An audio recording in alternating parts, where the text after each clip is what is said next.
98% of Sierra Leoneans believe that the country is not going in the right direction, according to the recently published Afrobarometer report. As a way to support the government during this pandemic, ActionAid Sierra Leone has donated foodstuff to NACOVAT.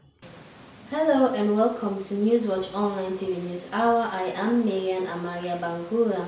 Please do not forget to subscribe to our News and Current Affairs channel. As a way to support the government during this pandemic, ActionAid Sierra Leone has donated foodstuffs to NACOVAC. The donation was made during the weekend. You try at least the Pampers and the baby food and with the key for the dignity kids in order our government in package. Total amount for this support is 64,050,000 euros. In an interview, the Executive Director, ActionAid Sierra Leone, Fode Bassi, stated that they have been working in Sierra Leone for over 30 years.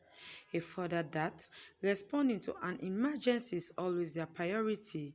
He speaks more about the donation.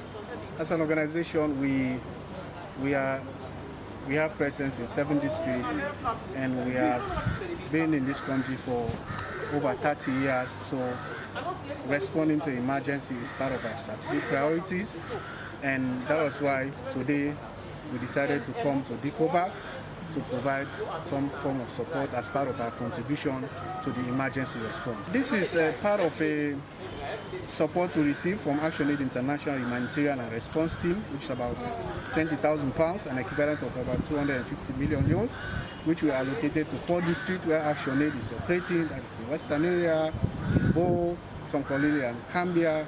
But because Western area being the epicenter, we provided most of the allocation has been given to Western area. So basically, what we have provided today is inclusive of dignity kits. We provided some bundles of water. We also provided some bags of rice, oil, baby food, Pampers, etc. But one thing I want to mention is that we know as an organization, women and girls have special needs, and in an emergency like this, it's obvious. In most cases, those needs, are either ignored or not met. So for us, as part of the response, we decided to provide a dignity kit specifically to support women and girls that are either in treatment center or quarantine homes or other isolation centers. So the support for this is 64,050,000 leones. One thing I want to emphasize or let you know is that as an organization, even before Sierra Leone recorded the first COVID case, we have already started our response in these 7 districts in over 150 communities where we have presence by positioning our women and young people to ensure they take the message of COVID into those various communities. So as we realize that most of our plans will not be implemented under the current circumstances, we got board approval for us to reallocate or to revise our plan and then to be able to respond. So as it is now at the moment, we have reallocated or repurposed close to 1 billion loans to provide support in these 7 districts. Miata French is the district coordinator for Western Area Urban, described the donation as a timely one.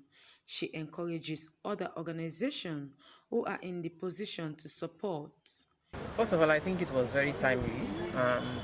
These are items that we have always been longing for, and the variety of the things they brought also was very good, and it was good that even before they came, we had discussions as to what they were willing to give and what we needed. So we were able to meet at a point and agree on what was going to be donated to us. So I think that was a very good venture on their part, and we are very, very grateful.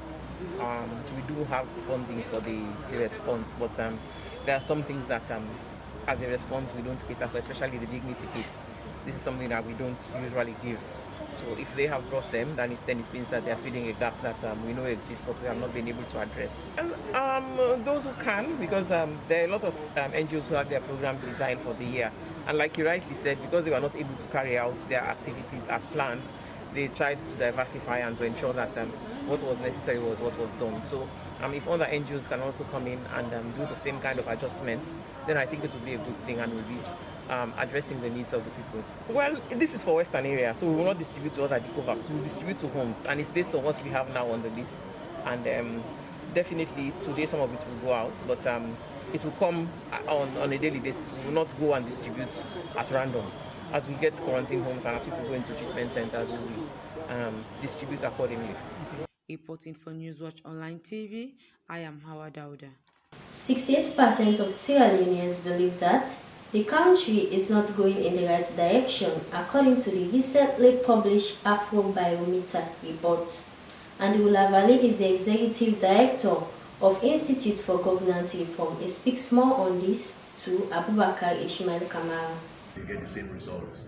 You don't get the same results. You do it many times, except if the context change. The same results you always get.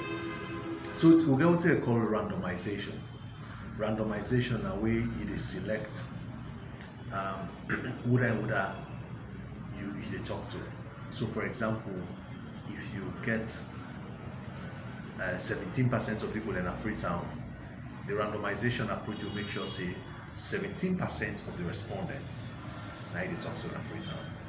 So we talk to 1,200 respondents across the country. The margin of error for the research is plus minus 3%, and it's at 95% confidence interval. So everybody, when they say randomization, everybody get an opportunity to be spoken to, but you just get for talk to 1,200 people. So if Bond district na 3% of Sierra Leone, 3% of that 1,200 get for common bonds. If Freetown is 20%, 20% they come off Freetown, for example.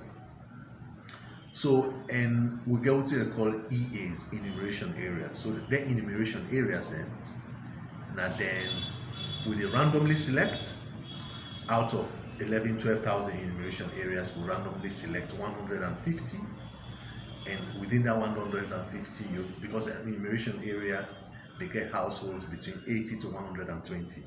So it is randomly select back within the 120. So it means everybody they get chance to be spoken to. Like what they call raffle ticket. You put down the you mix the raffle, you pick one. So all man they get the chance. But now that they call sampling. Sampling no means say because some people they get to talk say no, this is my they just talk to 1,000 people and they never talk to me. But sampling na like where they get plaças or soup they boil. You want to know if salt pass mark, you need to drink one bowl soup. You just take small, it takes some. You don't say salt pass mark or salt not do. So now you call sampling. If you talk to 200, 300 people all over Freetown, you scatter them all over Freetown, 300-400 people across Freetown, there is a possibility say you actually get the views of Freetown because you don't randomly select people. So the Afrobarometer consistently it use randomization, and this time we use tablets. We call them electronic data capture.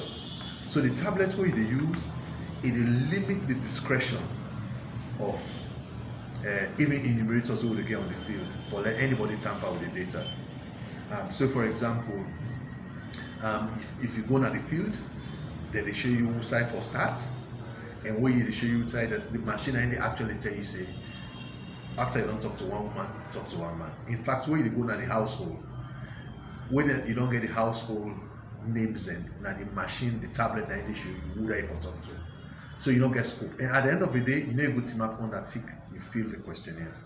Because when they get GPS, so you get a global positioning system where they show who side you don't go. So right from South Africa, right from Ghana, right from Freetown, across Afrobarometer network, we actually monitor what the enumerators that they do. So it's not easy. So the process really robust. And we realize whilst government they make progress on the economy, that progress they not translate into citizens their welfare. So that make if you look the report, this is the report entitled "The Ground Still Dry." Sierra Leoneans increasingly concerned about the economy. So if you watch the ground still dry, we use the word still because it shows say the ground be not dry. Because some people like if you say no, not today no more, not today, the people that were in that crew they begin for get problem. Not today the one that with Brookstone begin get problem.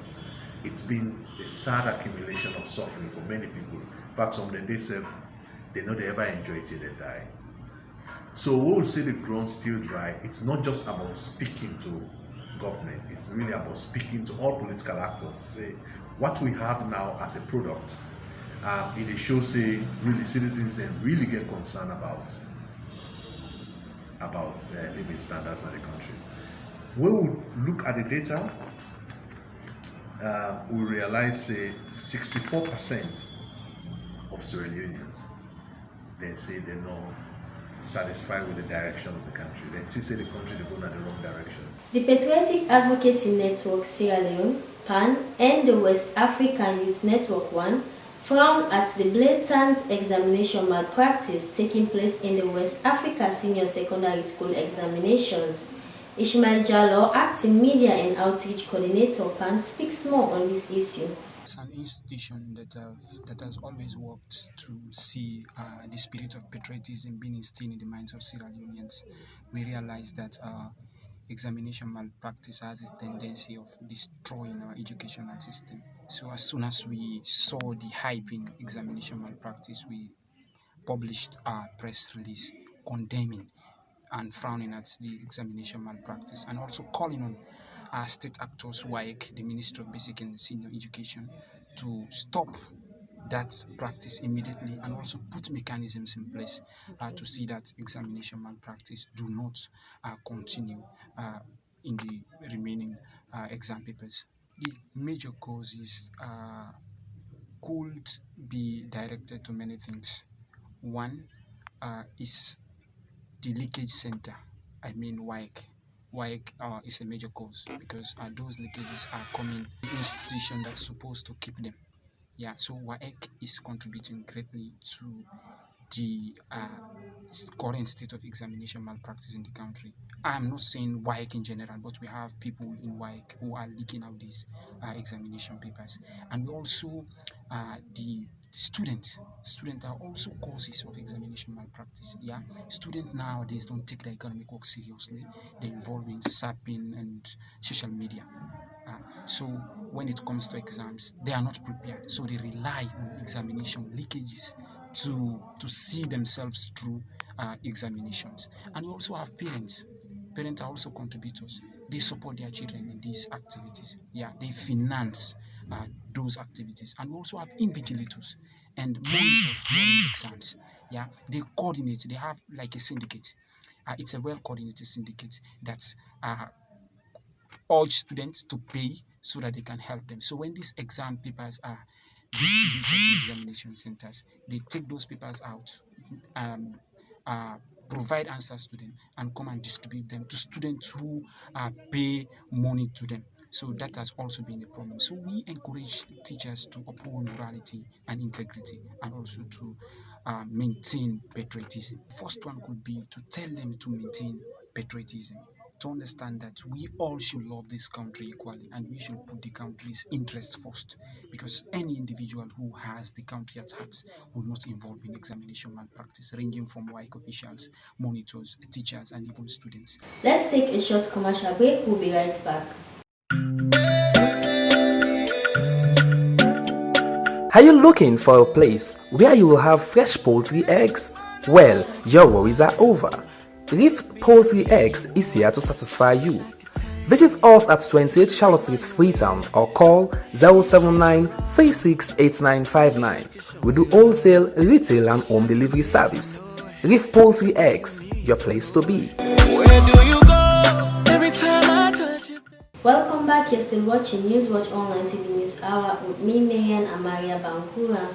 On Friday, 21st of August 2020, ASP Momo of North and Western Region said, on 17 July 2020, AIG Frank Alpha held a meeting with heads of police at his residence in Makeni.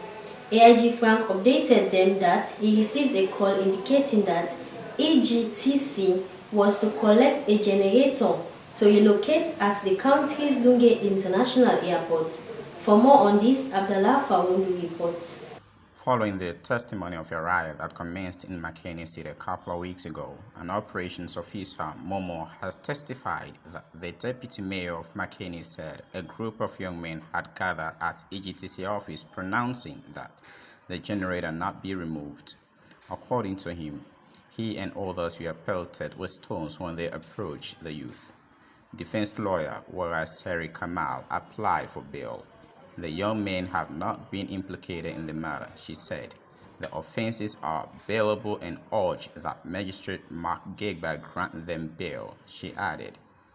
However, State Counsel objected to bail through an affidavit, but lawyer Seri Kamal replied that the aforementioned affidavit does not have a date and that the court should discountenance it. She canvassed the bail plea by citing Section 78 of subsection 2 and 3 of the Criminal Procedure Act. State Counsel told the court that a defective affidavit can be used at the magistrate court, which lawyer Seri Kamal affirmed that an affidavit had to be filed. Notwithstanding, State Counsel disclosed that they have more witnesses, so they do not want the accused to interfere with their witnesses. Magistrate Mark Gegba, however, had to take note on what had been explained by both representatives and adjourned the matter to the 27th of August 2020. Newswatch Online TV Court Updates. I am Abdallah Fawundu. Well, that's all we have in today's episode of Newswatch Online TV News. Please do not forget to subscribe to our News and Current Affairs channel and follow us on our Facebook, Twitter, and Instagram accounts, Newswatch Online TV SL. Thanks for watching, viewers. The next episode, I've been your presenter, Marian Amaria Bangura.